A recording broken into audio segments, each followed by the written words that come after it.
On this edition of Early Look, I'm going to be taking a look at the UFC welterweight title fight headlining UFC 304 in Manchester between champion Leon Edwards and Belal Muhammad. My name is James Lynch. If you've never watched the show before, I'm going to go through a bunch of different stats, a bunch of different intangibles, and then I'm going to give you my prediction for this title fight at the end. Some of the stuff may have relevance and may not. You can decide that. Would love to hear your prediction on this fight in the comments and we can discuss it. So let's get into it. And as we always do, we'll do a quick tail of the tape between these two. So you can see there, Leon Edwards, Rocky, 22-3 record. Belal Muhammad, 23-3.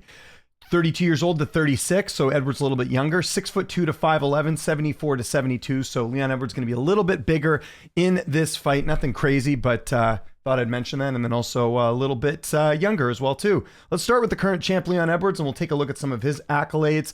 So I mentioned the 22-3 record there. By the way, this is a 5-round fight because it's a title fight, and obviously the crowd going to be on Leon Edwards' side for this one.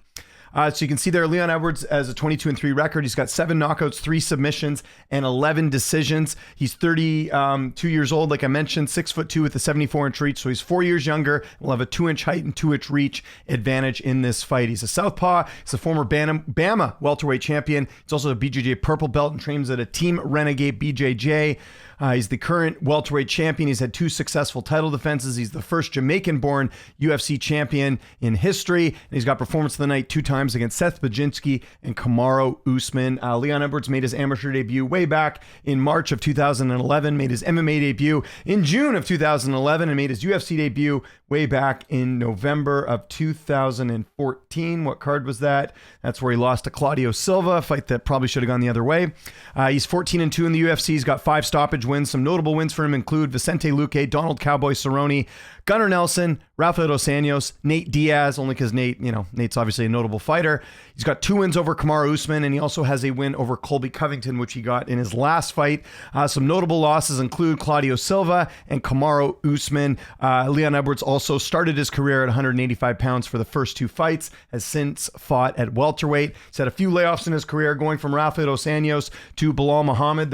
Him and Belal's first fight. That was a 602-day layoff. Then going from Diaz to Usman, there was a 434-day layoff, but since then been pretty active. Obviously had the first Usman fight, then the second one, then fought Colby Covington later that year, and will now be fighting Belal Muhammad on just 224-day layoff coming into this one. So not a major layoff for him as well. Leon Edwards pretty healthy, no major injuries in his career that have kept him out of action.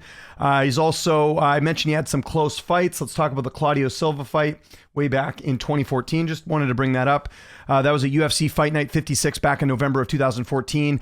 2 media members scored the fight for Silva. 1 scored it a draw and 9 scored it for Leon Edwards. So that's a fight that probably should have gone Edwards' way. And then the first Kamaru Usman fight, the second Kamaru Usman fight.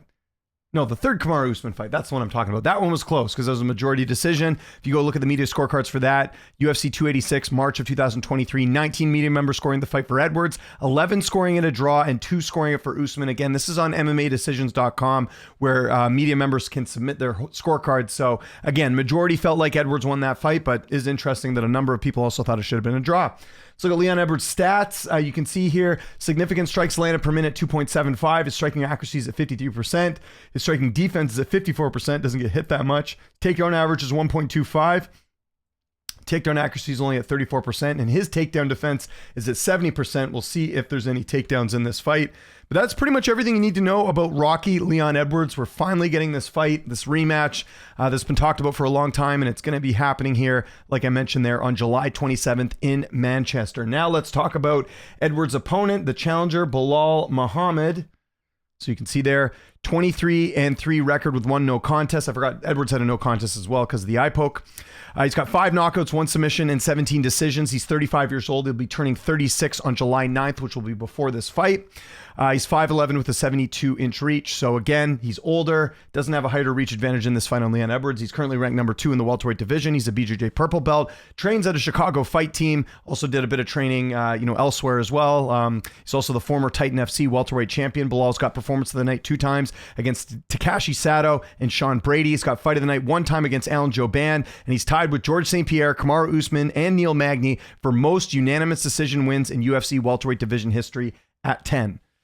Belal Muhammad had his amateur debut way back in 2010, so before Leon Edwards, which makes sense because he's older. Made his MMA debut in August of 2012, made his UFC debut in July of 2016, so 2 years after Leon Edwards did. And in that fight, he fought Alan Jouban in a fight that he ended up losing. Some notable, I should mention, Belal Muhammad is 13-3 in the UFC. He's got 3 stoppage victories. Some notable wins include Damian Maia, Stephen Thompson, Vicente Luque, Sean Brady, and Gilbert Burns. Some notable losses include Alan Jouban, Vicente Luque, and Jeff Neal. He's had a few injuries. We remember he was supposed to fight Zaleski back in 2018. He had a injury there, and then he was supposed to fight Diego Lima, and then had COVID, ended up rebooking that fight, and he got the win there. Belal hasn't really been, despite all the decisions, he really hasn't had any fights that were close that could have gone the other way. And if you look at Belal Muhammad's stats here as we switch over, his strikes landed per minute is 4.55. His striking accuracy is at 43%. Striking defense is at 57%. His takedown average is 1.98. We'll see if he gets any here against Leon Edwards. Takedown accuracy is at 35%, and his takedown defense is at 93%. Although I don't know if Leon Edwards is going to want to be taking this to the ground. Obviously, very good in the stand-up department. Before we get into the odds and everything else, do want to quickly mention their first fight. So that took place. So a couple things, because I see people bringing up the first fight, and that sort of leads to how people are picking in this one. So this was back at UFC Fight Night, Edwards versus Muhammad in Las Vegas, March 13th, 2021, so a while ago. And you can see Edwards was a big favorite coming in. Belal Muhammad, I went and looked it up. He actually took this fight on in early February. So this fight ended up taking place in March 13th. So about maybe just...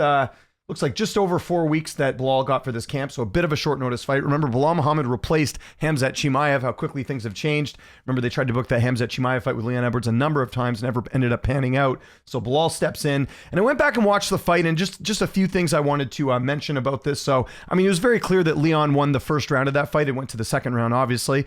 Some things I kind of noticed. I forgot that Belal Muhammad actually kicked Leon Edwards in the groin, and there was a stop in action. Just some little tidbit there. I remember Edwards landing a hard uppercut and then a head kick. Belal did get a little bit wobbled in that first round. And Edwards also, I forgot, poked Belal in the eye in the first round of that fight as well. So I think if you look at the overall scope of the first round, Leon Edwards clearly won. And then we know what happened in the second round, another eye poke, fight can't continue, ends in a no contest. But listen, I think people that put a lot of stock into this fight, I don't think that's a good way of looking at this fight now. Fighters are different. They've improved. I think Leon was looking very good, and it was looking like, things were encouraging for him to possibly win that fight, but I don't put a ton of stats into or stock into that, I should say, just because, again, it was such a short fight. We got a round and, basically a round out of that fight. It was a quick stoppage loss or a quick no contest in the second round. Okay, let's look at the odds here. Right now, you can see most books having Leon Edwards as almost a 2-1 favorite. Some do. BetRivers and FanDuel have him at -210. Betway at -200. And you can see the rest have him as an underdog. Belal Muhammad as the underdog, about +160 around there. And let's go on Tapology as far as how people were picking or are picking this fight. And you can see here right now, much different. 78% of people picking Edwards, 22% picking Belal Muhammad. Okay, who am I going with in this fight?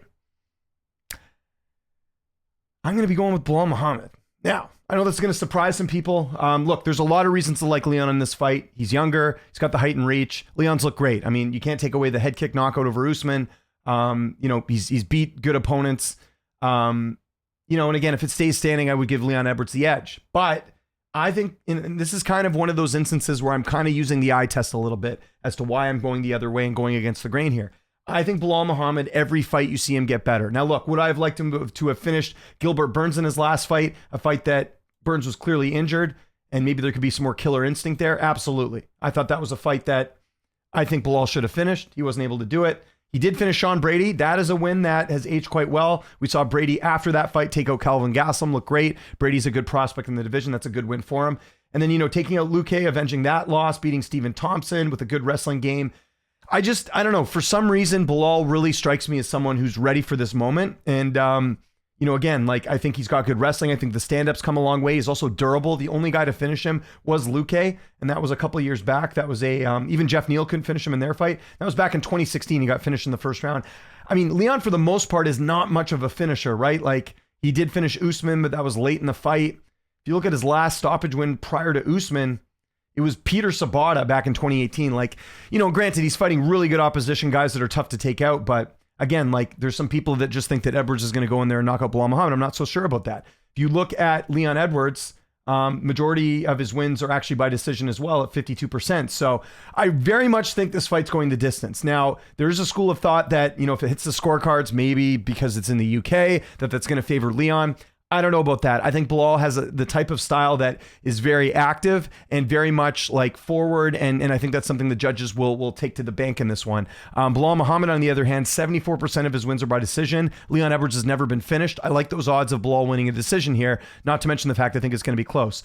Like I mentioned, I think Belal's been improving every fight. I don't think you can base too much off their first fight, and Belal's cardio is something I think that is going to be an asset for him in this fight as well. We haven't seen him go 5 rounds, but I think if you just look at the way he trains and everything else, I think he's a guy that can definitely push the pace. So again, I know this isn't a popular pick. I know people have their feelings about Belal Muhammad, the person, and all this different stuff. But as far as him as a fighter, I've been very impressed. And I think Belal has done enough to be ready for a moment like this. And I think he slightly edges this one out. I think this is going to be one of the closest fights we're going to see this year on the calendar, especially in a title fight. Again, I could see another scenario where Leon goes out there and maybe outstrikes him and wins that way and wins the decision that way. But I think Belal will get some takedowns. I think he'll use that pressure. I think he'll get some shots in as well. And I think ultimately he'll win a decision. So I'm going against the grain here. I'm picking Belal Muhammad by decision. I think he will be your new welterweight champion and come out of Manchester with some gold around his waist. So I want to know what you guys think in the comment section below. What is your prediction for this fight?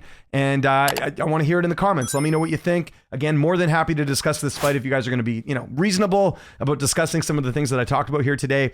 Let me know your pick. Would love to hear from you. If there's any other fights you want me to preview that are coming up, happy to do it. We got a lot of big matchups that are coming up, so certainly have a list of ones that I'll be doing. And make sure you follow me on Twitter, TikTok, Instagram, at Lynch on Sports. Give this video a like if you enjoyed it, and make sure you subscribe to the channel. My name is James Lynch. Thanks so much for watching, and I'll see you next time.